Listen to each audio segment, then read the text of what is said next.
The FCRA Amendment Bill has been passed by the Lok Sabha on 21st September 2020. What is the FCRA? The FCRA is the Foreign Contribution Regulation Act. It was first enacted in 1976 during the emergency period by Indira Gandhi. In 2010, the Congress-led UPA amended the FCRA Act and made it tougher. Now, the BJP-led NDA has proposed further amendments to make this act even more stringent. Before the details of amendments are discussed, a bit of information on who benefits from the FCRA. Usually, the NGOs are the biggest beneficiary of the FCRA since a lot of international voluntary organizations fund their India group for their activities. Under this act, any individual, association or an NGO can receive foreign donation from international donor or organization, which can be utilized for 5 broad purposes. These are cultural, economic, educational, religious and social programs. From time to time, there has been amendments and there have been rules which were brought by the various government to tighten this law. Because over a period of time there was alleged misuse of this foreign donation, including for religious conversion.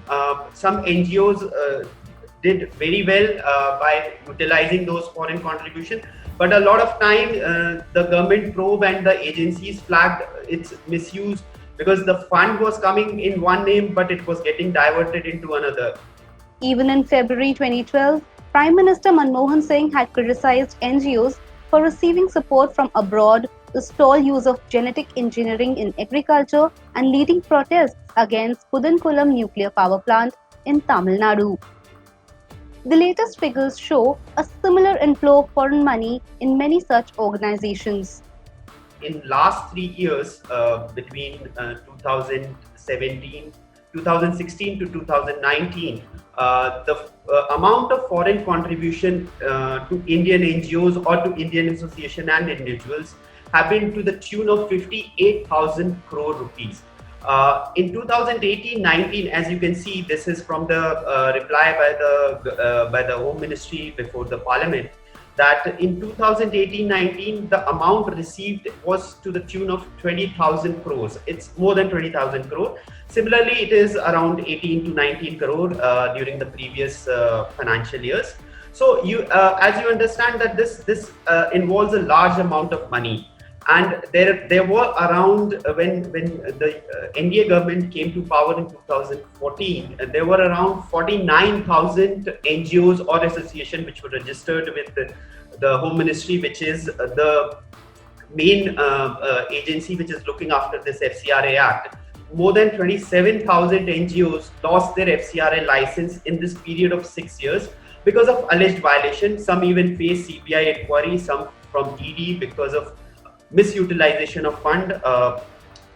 There were some reputed NGOs. I would like to mention here some of these names, which included Greenpeace, some US funded NGOs, Compassion International, and you had reputed NGOs like Lawyers Collective, which was headed by Indira Jaisingh.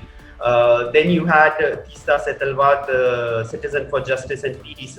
There are many NGOs which got into controversy, and there was this whole argument that the NGOs said the government is trying to squeeze us and they are trying to muzzle this is kind of they are not letting us work. But the government said that these NGOs have been siphoning off the money, and they have not been very transparent about the way these funds are being utilized and from where they are being brought. They are being brought from one purpose and being utilized in some other.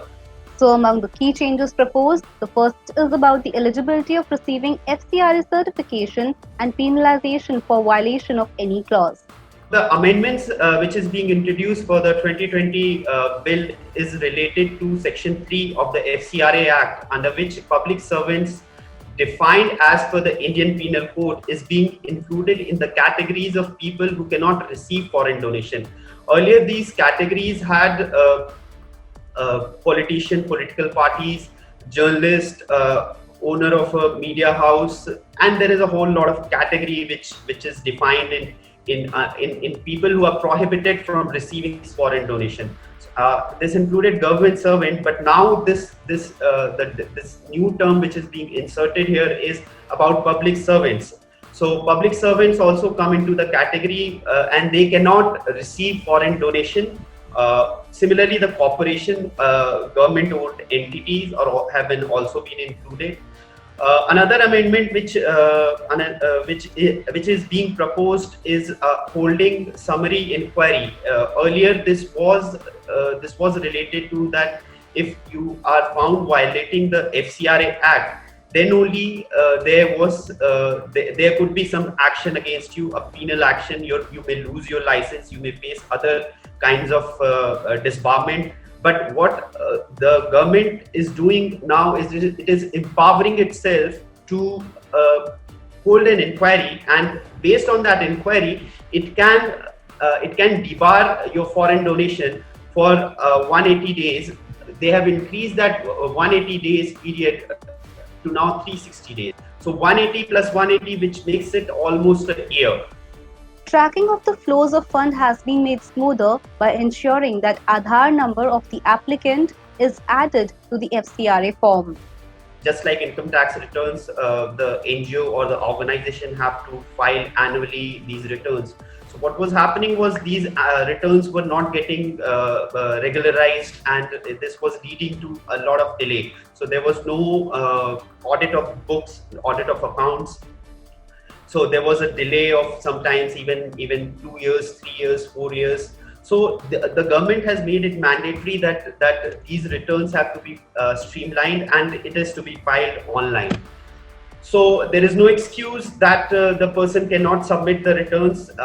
Now they are trying to, in this amendment, bring in a factor which means that you will have to voluntarily give Aadhaar, your 16-digit Aadhaar number.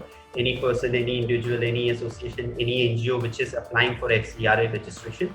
They are trying to make it mandatory to again track things online, because government has a database in UIDAI, using which they can track that how many accounts are being operated and how many of them are on the KYC norms. And to receive funds, a particular branch of SBI identified by the Government of India before it transferred to any other account in some other bank.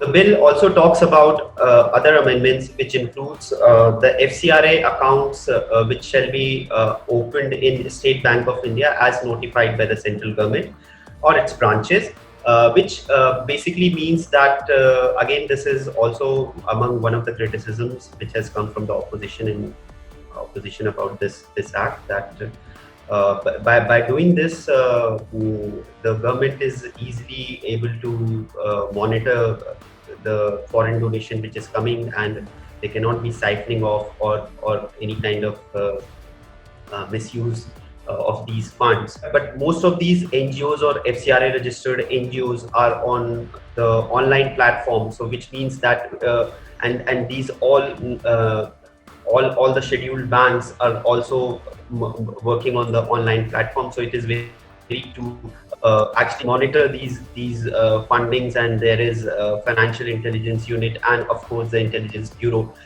which can flag any kind of foreign donation coming from any foreign entity or an international NGO. Inserting this clause is seen as the government trying to control the flow of foreign fund among the NGOs.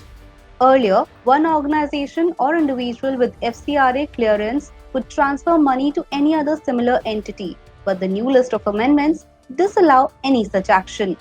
All of this is being termed as draconian by the opposition, but it seems every government of the day, including the erstwhile Congress-led UPA, has tried to make inflows of foreign funds in India for voluntary organizations a difficult proposition. For more, log on to economictimes.com.